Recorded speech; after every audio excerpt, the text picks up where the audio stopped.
আছে, যারা এখন আর নেই তাদের ছবি কিন্তু তোমরা অনেকে বাস্তুর মধ্যে রাখো।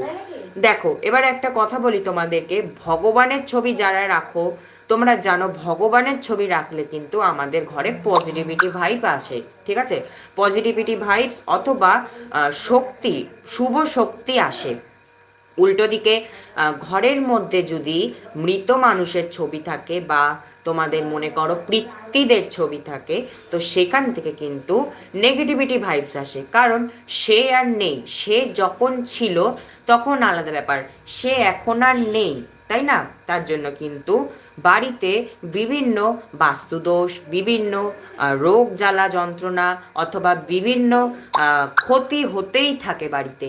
ঠিক আছে, তাই জন্য তোমরা কি করবে, বাস্তু বা ঘরের মধ্যে কোনো যদি পিতৃপুরুষদের ছবি থাকে বা থেকে থাকে, তোমরা একটা